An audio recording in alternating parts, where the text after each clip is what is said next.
Richard Wright, Black Boy, suite du chapitre 2. Si vous avez l'édition Folio, il s'agit de la page 80. Je reprends ma lecture là où je l'avais arrêtée la dernière fois. Vous vous souvenez que Richard a adressé des mots obscènes à sa grand-mère. Pour cette raison, sa grand-mère l'a battu, sa mère, son grand-père lui court après pour lui donner une correction, mais il parvient à s'échapper. « Tu recevras ta correction quand tu sortiras, dit ma mère. Tu te fatigueras avant moi, n'aie crainte, et pas de souper pour toi ce soir. » Qu'est-ce qu'il a fait ? Demanda mon frère. Il mériterait d'être tué pour ce qu'il a fait, répondit grand-mère. Mais qu'est-ce que c'est ? Insista mon frère. Ferme ton bec et va te coucher, dit ma mère. Je restai sous le lit jusque tard dans la nuit. Toute la famille alla se coucher. Finalement, la faim et la soif me chassèrent de mon abri. Quand je me relevai, je trouvai ma mère qui me guettait sur le seuil de la porte. « Viens dans la cuisine, dit-elle. Je la suivis à la cuisine et elle me battit. Mais pas avec la serviette mouillée, grand-père l'avait défendue. Entre les coups de baguette, elle me demandait où j'avais appris ces mots sales, et je fus incapable de le lui dire, ce qui ne fit qu'augmenter sa fureur. « Je vais te battre jusqu'à ce que tu me le dises, » déclara-t-elle. Mais je ne pouvais pas le lui dire, car je ne le savais pas moi-même. Aucun des mots obscènes que j'avais appris à l'école n'avait trait à une perversion quelconque. Obscène signifie très vulgaire. La perversion, c'est le manque de morale, l'immoralité. Il est vrai que j'avais pu entendre ces mots tandis que je traînais mes cuites dans les cabarets de Memphis. Le lendemain, grand-mère déclara sur un ton catégorique qu'elle savait ce qui m'avait perdu, que c'était dans les livres d'Ella que j'avais appris toutes ces pratiques honteuses. Et quand je voulais savoir ce que c'était que des pratiques honteuses, ma mère recommença à me battre. J'avais beau essayer de les convaincre que je n'avais pas lu les mots dans un livre, ou que je ne pouvais pas me rappeler les avoir entendus dire. Elle ne voulait pas me croire. En définitive, grand-mère accusa Ella de m'avoir raconté des choses que je ne devais pas savoir, et Ella, bouleversée, sanglota, fit ses bagages et partit. La commotion terrible que mes mots avaient causée m'apprit qu'il recelait beaucoup plus de choses que je n'en pouvais imaginer. Aussi je résolus que dans l'avenir, je saurais pourquoi j'avais été battue et maudit de la sorte. Une commotion, c'est un coup très violent. Lorsque le narrateur dit la commotion terrible que mes mots avaient causée m'apprit qu'il recelait beaucoup plus de choses. Receler ici signifie cacher. Donc qu'il cachait beaucoup plus de choses. Les jours et les heures me parlaient maintenant un langage plus clair. Chaque événement prenait une signification aiguë. Il y avait l'excitation folle de la chasse aux lucioles innocentes dans l'ivresse des lourdes nuits d'été. Il y avait la ruisselante hospitalité des magnolias à l'arôme pénétrant. Les magnolias, ce sont des fleurs. Un arôme, c'est un parfum, une odeur. Il y avait l'aura d'une liberté sans limite, distillée par les vagues ondoyantes de hautes herbes qui miroitaient au soleil sous la caresse du vent. L'aura, c'est une forme de rayonnement. Miroiter, ça signifie briller. Ondoyante, c'est ce qui fait des vagues. Il y avait la sensation d'abondance impersonnelle au spectacle d'une capsule de coton d'où s'échappait la blanche toison en longues traînées qui s'effilochaient jusqu'à terre. Il y avait le gloussement de pitié narquoise qui me montait à la gorge quand je regardais un gros canard traverser en se dandinant la cour de la cuisine. Narquois signifie moqueur. Se dandiner, ici, signifie se trémousser. Il y avait l'angoisse que je ressentais en entendant la chanson aiguë et vibrante d'une guêpe corsetée de jaune et de noir, dans son vol nerveux mais patient au-dessus d'une rose blanche. Il y avait la langueur enivrante de siroter des verres de lait, de les boire lentement pour les faire durer longtemps et d'en boire à satiété pour la première fois de ma vie. Satiété signifie jusqu'à ne plus avoir soif, jusqu'à être rassasié. Il y avait l'amusement amer d'accompagner grand-mère en ville et d'observer les regards effarés des Blancs en voyant une vieille femme blanche emmener dans les magasins de Capitol Street 2 jeunes garçons qui étaient indéniablement des nègres. Indéniablement signifie sans aucun doute. Des regards effarés sont des regards surpris, presque choqués. Il y avait l'odeur des grains de coton en train de cuire, l'odeur languissante, fraîche, qui faisait venir l'eau à la bouche. Il y avait le plaisir fou de pêcher avec grand-père dans les ruisseaux boueux de la campagne lorsque le temps était couvert. Il y avait la stupeur mêlée d'effroi que j'éprouvais quand grand-père m'emmenait à la scierie, voir les immenses lames d'acier bourdonnantes et les entendre gémir et hurler lorsqu'elles mordaient les troncs verts et humides. L'effroi, c'est la peur. Il y avait le goût acide qui me fit presque pleurer quand je mangeais mon premier kaki à demi-mûr. Il y avait la joie gourmande dans le goût piquant des noix de licorice sauvage. Il y eut la matinée d'été chaude et sèche, où j'égratignais mes bras nus aux ronces en ramassant des mûres, et où je rentrais avec les doigts et les lèvres noirs de jus sucré. Il y eut le délice de manger mon premier sandwich de poisson frit, de le grignoter lentement, en espérant qu'il ne finirait jamais. Il y eut l'indigestion qui me tordit les boyaux toute une nuit après avoir mangé des pêches vertes volées sur l'arbre du voisin. Il y eut cette matinée où je crus mourir de peur lorsque je posai mon pied nu sur une petite couleuvre verte et luisante. Et il y avait le morne, somnolent, interminable défilé des jours et des nuits sous un crachin monotone. Un crachin, c'est une petite pluie très fine. Nous nous trouvâmes enfin à la gare avec nos bagages, attendant le train qui devait nous emmener en Arkansas, et pour la première fois, je remarquai qu'il y avait 2 files d'attente au guichet des billets, une file blanche et une file noire. Au cours de ma visite chez grand-mère, le sentiment des 2 races était né et s'était concrétisé en moi, avec une acuité qui ne devait mourir qu'avec moi. Une acuité correspond au fait de percevoir les choses très nettement. En montant dans le train, je remarquai que nous autres nègres, nous occupions une partie du train et les blancs une autre. Naïvement, je voulus aller voir comment c'était chez les blancs dans l'autre section du train. « Je peux aller regarder les blancs juste un petit coup ?» demandai-je à ma mère. « Tiens-toi tranquille, » fit-elle. « Mais ça ne serait pas faire mal, dit. Mens. Veux-tu te tenir tranquille ? Mais pourquoi je ne peux pas y aller ?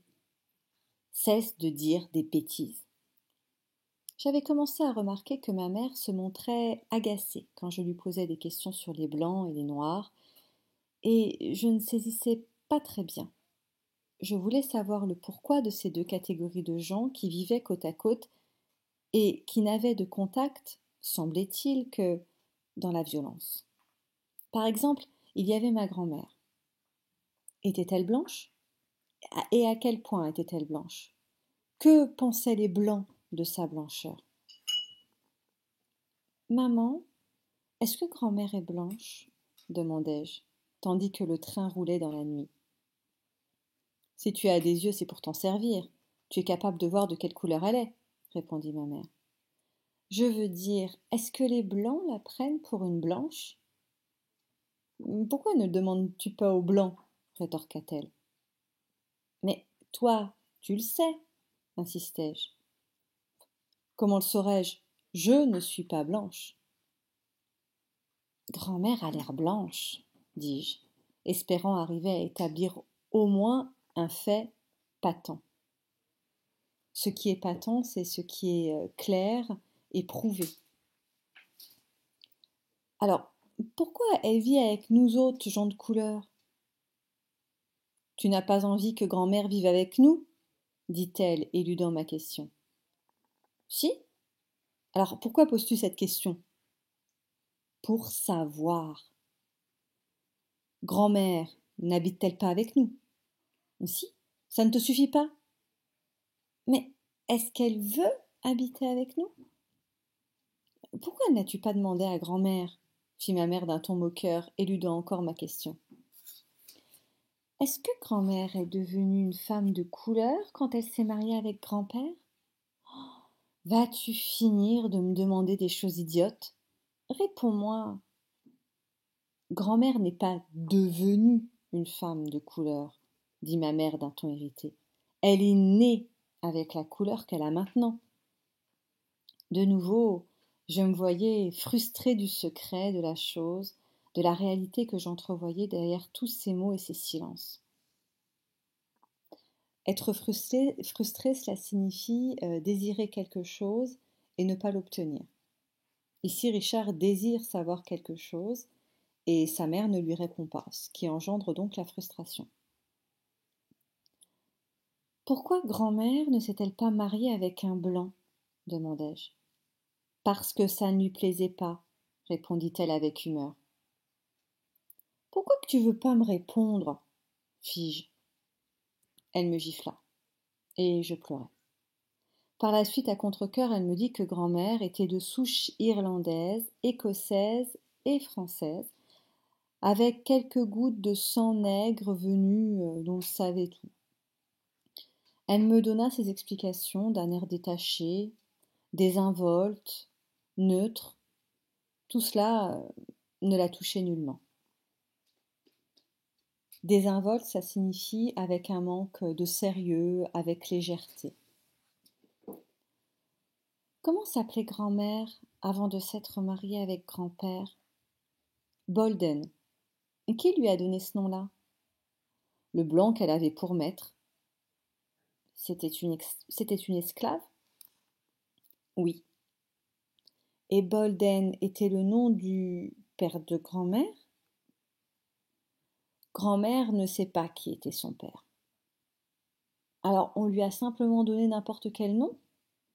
On lui a donné un nom, c'est tout ce que je sais. Grand-mère n'a pas cherché qui était son père? Pourquoi faire, gros bêta? Pour savoir. Savoir quoi? Je ne savais que répondre. Je n'arrivais à rien. Maman, de qui papa tient-il son nom? De son père. Et le père de mon père, de qui le tient-il? Il l'a eu de la même façon que grand-mère. C'est un blanc qui le lui a donné. On ne sait pas qui c'est? Je n'en sais rien. Pourquoi ne cherche-t-on pas à savoir? Pourquoi faire? Demanda sèchement ma mère. Et là encore, je fus incapable de trouver une raison valable, rationnelle ou pratique pour laquelle mon père devrait tâcher de retrouver le nom du père de son père. Rationnel, ça signifie logique. Donc trouver une raison rationnelle signifie trouver une raison logique.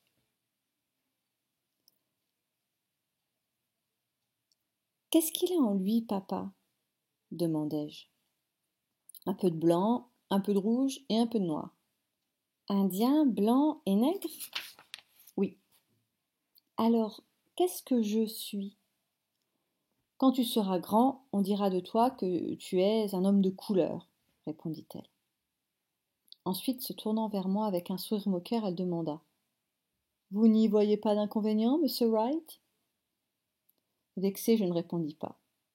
Je ne voyais pas d'objection à être appelé homme de couleur, mais je sentais que ma mère me cachait quelque chose. Elle ne dissimulait pas des faits, mais des sentiments, des attitudes, des convictions qu'elle ne voulait pas que je connaisse. Et elle se fâchait quand je la pressais de questions. Très bien, je trouverai un jour. On verrait. Ah, j'étais un enfant de couleur. Parfait. Je n'étais pas suffisamment au courant pour en être effrayée ou pour pressentir d'une manière concrète. J'avais, il est vrai, entendu dire que l'on battait et que l'on tuait les gens de couleur, mais jusqu'alors ces faits m'avaient paru lointains. Je ressentais bien sûr une vague inquiétude à ce sujet, mais j'étais certain de me montrer à la hauteur quand cela viendrait, me concerner directement. C'était bien simple. Si quelqu'un essayait de me tuer, je le tuerais avant. En arrivant à Hélène, je vis que tante Maggie habitait un bungalow entouré d'une clôture. On se sentait chez soi et j'étais heureux. Je ne soupçonnais pas que j'allais y vivre peu de temps et que mon départ serait mon premier baptême d'émotion raciale. Un premier baptême d'émotion raciale, ça signifie qu'il va ressentir pour la première fois sa différence par rapport au blanc et que cela donc sera source d'émotion pour lui.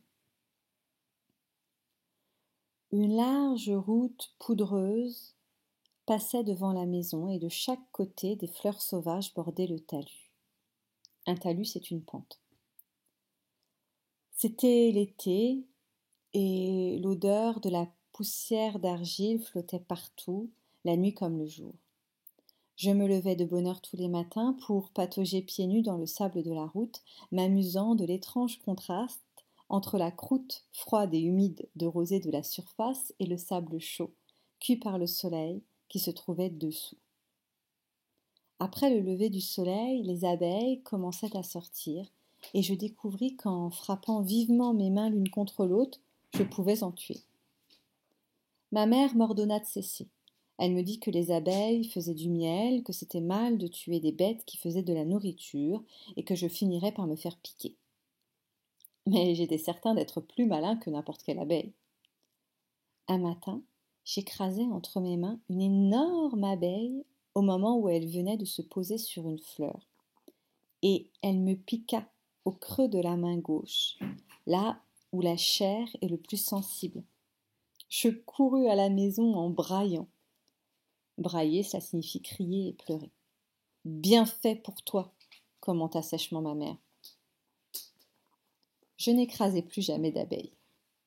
Le mari de tante Maggie, oncle Hoskins, était propriétaire d'un cabaret qui avait comme clientèle quelques centaines de nègres employés dans les scieries des environs. Me souvenant du bar de Memphis, je priai l'oncle Hoskins de m'emmener voir le sien et il me le promit. Mais ma mère s'y opposa. Elle craignait que je ne devienne un ivrogne en grandissant, si je retournais dans un bar pendant que j'étais encore enfant. Mais si je ne pouvais pas voir le bar, du moins pouvais-je manger. Et aux heures des repas, la table de tante Maggie était tellement chargée de nourriture que j'avais peine à croire à la réalité de ce que je voyais. Il me fallut un certain temps pour m'habituer à l'idée d'avoir assez à manger. J'avais le sentiment que si je mangeais à ma faim, il ne resterait rien pour le repas suivant. Lorsque je m'assis pour la première fois à table, chez tante Maggie, je fus incapable de manger avant d'avoir demandé. « Est-ce que je peux manger autant que je veux ?»« Autant que tu veux, » dit l'oncle Hoskins. Je ne le crus pas. Je mangeais à en avoir une indigestion. Mais même alors, je n'avais pas envie de me lever de table. « Tu as les yeux plus grands que le ventre, » dit ma mère. « Laisse-le manger autant qu'il lui plaira, qu'il s'habitue à la nourriture, » dit l'oncle Hoskins. Lorsque fut achevé le souper, je vis de nombreux biscuits empilés sur le panier à pain, spectacle étonnant et incroyable pour moi. J'avais beau avoir les biscuits devant les yeux et savoir qu'il y avait encore de la farine à la cuisine, Je craignais qu'il n'y eût plus de pain le lendemain matin pour le déjeuner. J'avais peur que les biscuits disparaissent d'une façon ou d'une autre durant la nuit pendant mon sommeil. Je ne voulais pas me réveiller le matin, comme cela m'était si souvent arrivé, avec la faim au ventre et la certitude qu'il n'y avait rien à manger à la maison. Aussi, je pris subrepticement quelques biscuits dans le panier et je les glissai dans ma poche, non pas pour les manger, mais comme rempart contre une offensive éventuelle de la faim. Subrepticement signifie en cachette. Un rempart, c'est une défense. Et une offensive, c'est une attaque. Même après avoir pris l'habitude de voir la table chargée de mets, je volais encore du pain pour le mettre dans mes poches. En lavant mes vêtements, ma mère en trouvait des boules gluantes et me grondait pour me faire perdre cette habitude. Je cessais de cacher du pain dans mes poches pour le cacher dans la maison, dans les coins, derrière les commodes. Je n'abandonnais l'habitude de voler et d'amasser du pain que lorsque j'eus acquis la quasi-certitude qu'il y aurait de quoi manger à chaque repas. Oncle Hoskins avait un cheval et un cabriolet, et quelquefois il m'emmenait à Helena où il allait faire ses courses. Un jour que je roulais en voiture avec lui, il me dit « Richard, aimerais-tu voir ce cheval boire au milieu de la rivière ?»« Ah oui, répondis-je en riant. Mais ton cheval ne peut pas faire ça. C'est ce qui te trompe, dit oncle Hoskins. Tu vas voir. Il cingla le cheval et conduisit le cabriolet droit vers le Mississippi. Où vas-tu demandai-je subitement alarmé. Faire boire le cheval au milieu de la rivière, répondit oncle Hoskins. Il poussa la voiture sur le talus, descendit la pente caillouteuse jusqu'au bord du fleuve, et là, le cheval plongea. À la vue de l'étendue d'eau d'1 mille de large qui s'étalait devant nous, je bondis de terreur. Non, hurlai-je. Il faut bien que le cheval boive, dit oncle Hoskins, d'un air sinistre. La rivière est profonde, criai-je. Le cheval ne peut pas boire ici, dit oncle Hoskins en cinglant d'un coup de fouet le dos du cheval qui se débattait. La voiture avança dans l'eau. Le cheval ralentit un peu et hocha la tête au-dessus du courant. Je m'agrippais au rebord du cabriolet, prêt à sauter, bien que ne sachant pas nager. « Assieds-toi, tu vas tomber !» cria l'oncle Hoskins. « Je veux descendre !» hurlai-je. À présent, l'eau arrivait à hauteur des moyeux des roues. Les moyeux, ça correspond au centre des roues. J'essayais de sauter dans la rivière, mais il me retint par la jambe. Nous étions maintenant entourés d'eau. « Laisse-moi descendre !» continuai-je à crier. Le cabriolet continuait à rouler et l'eau montait toujours. Le cheval secouait la tête, tendant le cou, faisait tournoyer sa queue, roulait des yeux, s'ébrouait et renâclait. Alors le cheval est en train de s'agiter, c'est ce que signifie s'ébrouer. Renâcler, c'est refuser à faire quelque chose. Je me cramponnais de toutes mes forces au rebord du cabriolet, prêt à m'arracher à l'étreinte de mon oncle et à sauter si la voiture s'enfonçait plus profondément. Une étreinte correspond au fait d'être serré très vivement, très fermement. Oncle Hoskins s'efforçait de me retenir et je me débattais comme un beau diable. « Oh !» cria-t-il enfin au cheval. Le cheval s'arrêta et se mit à hennir. Le hennissement, c'est le cri propre au cheval. L'eau jaune et tourbillonnante était si profonde que j'aurais pu la toucher. Oncle Hoskins me regarda et se mit à rire. « Tu croyais vraiment que j'allais conduire la voiture au milieu de la rivière ?» demanda-t-il. J'étais trop effrayée pour répondre. J'étais tellement contrariée que j'en avais mal aux muscles. « N'aie pas peur, dit-il pour me rassurer. Il fit tourner le cabriolet et reprit le chemin du talus. Je m'agrippais aux ridelles avec une telle force que je ne pus lâcher prise. « Il n'y a plus de danger maintenant, dit-il.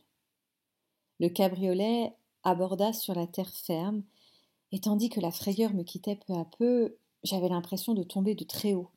Je croyais sentir une odeur fraîche et pénétrante. Mon front était moite et mon cœur battait à grands coups.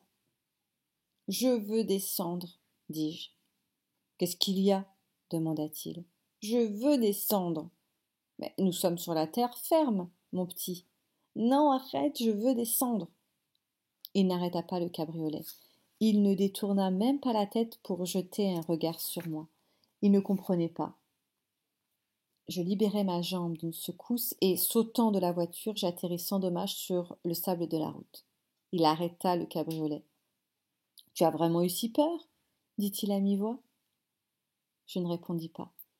J'étais incapable d'articuler un mot. Maintenant que ma peur était partie, il se dressait devant moi comme un étranger, comme un homme que je n'avais jamais vu, un homme avec qui je ne pourrais jamais avoir un instant d'intimité. « Allons, viens, Richard. Remonte dans la voiture, dit-il. Je vais te ramener à la maison. » Je secouai la tête et me mis à pleurer. « Voyons, mon petit, tu n'as pas confiance en moi ? Demanda-t-il. Je suis venu au monde sur cette bonne vieille rivière, je la connais comme si je l'avais faite. C'est rien que de la pierre et de la brique dans le fond. Tu pourrais faire un demi-mille sans te mouiller le bout du nez. »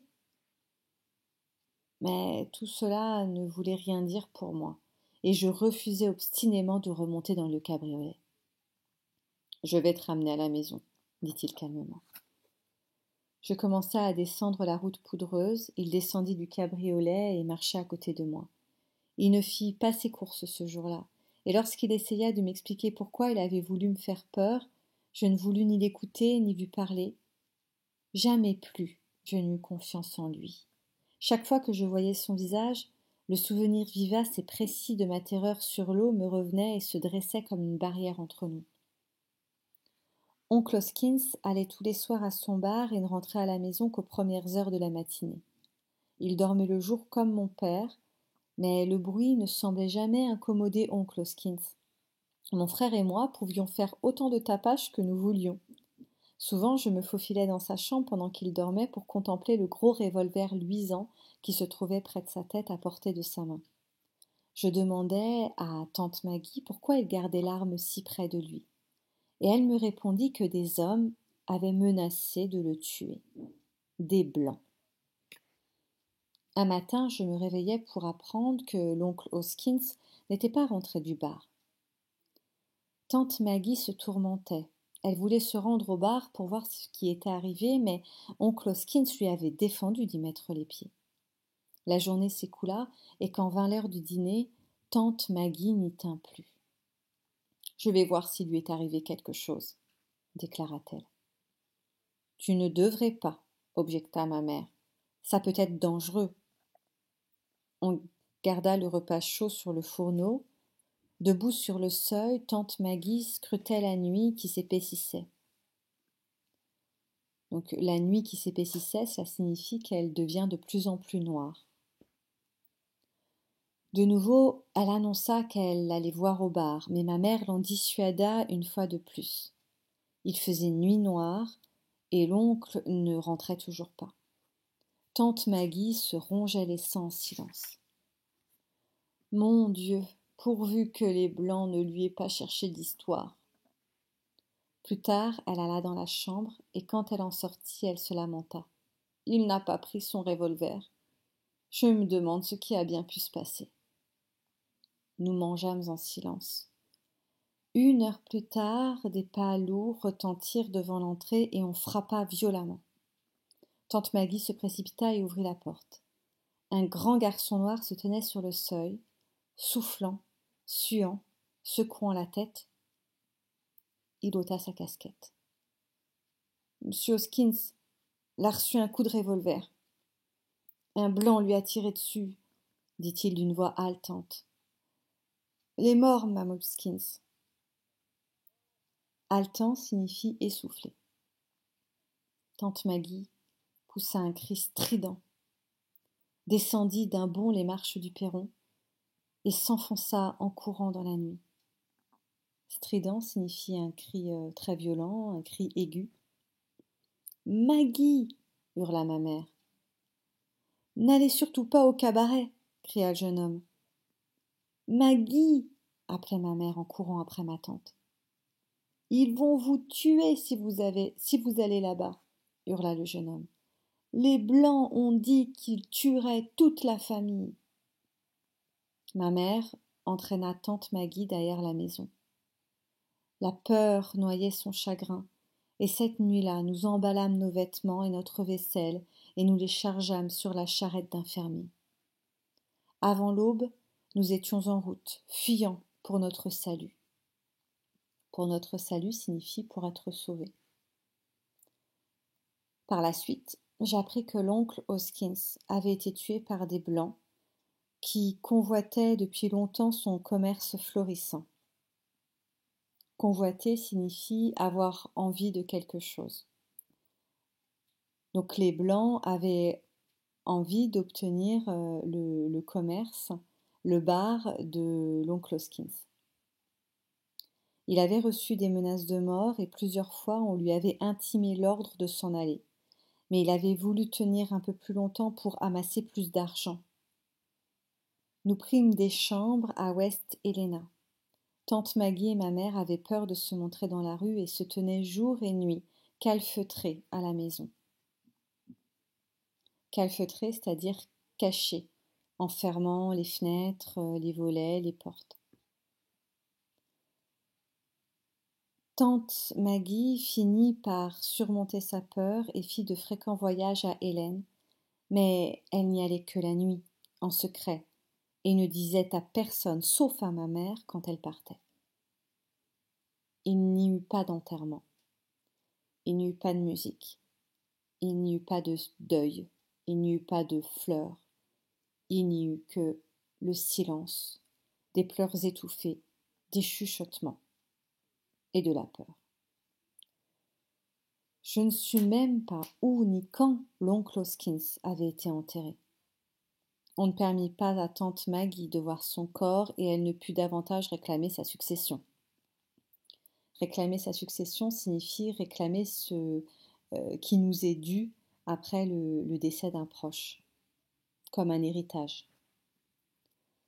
Oncle Hoskins nous avait tout simplement été subtilisé et nous étions, métaphoriquement parlant, tombés face contre terre, pour ne pas voir le visage flamboyant de la terreur qui, nous le savions, planait quelque part au-dessus de nous. Donc subtiliser signifie voler, métaphoriquement parlant, c'est-à-dire symboliquement. Ici, Richard explique qu'ils se sont éloignés, qu'ils se sont cachés, justement pour ne pas avoir à faire face au visage de la terreur, c'est-à-dire au visage des meurtriers et donc des Blancs. Je n'avais jamais été mêlée d'aussi près à la terreur blanche, et mon esprit chancela. Pourquoi ne nous étions-nous pas défendus ? Demandai-je à ma mère. Et de peur, elle me gifla pour me faire taire. Ébranlée, apeurée, seule, sans mari et sans amis, ma mère et ma tante perdirent confiance en elles-mêmes, et après des palabres et des tergiversations à n'en plus finir, elles décidèrent de retourner se reposer chez grand-mère, et là, de faire de nouveaux projets d'existence. Des palabres, ce sont de très longs discours, des tergiversations, ce sont des hésitations. J'étais habituée à déménager au pied levé, et la perspective d'un nouveau voyage n'était pas faite pour m'émouvoir. J'avais appris à quitter les anciennes résidences sans regret et à accepter les nouvelles pour ce qu'elles semblaient valoir. Bien que j'eusse près de 9 ans, je n'avais pas accompli une seule année scolaire complète, et je ne m'en rendais pas compte. Je savais lire et compter, et c'était à peu près tout ce que savaient la plupart des gens, adultes ou enfants, qu'il m'était donné de rencontrer. Notre ménage fut dispersé une fois de plus, les affaires furent vendues, données ou simplement abandonnées, et nous partîmes pour un autre long voyage en chemin de fer.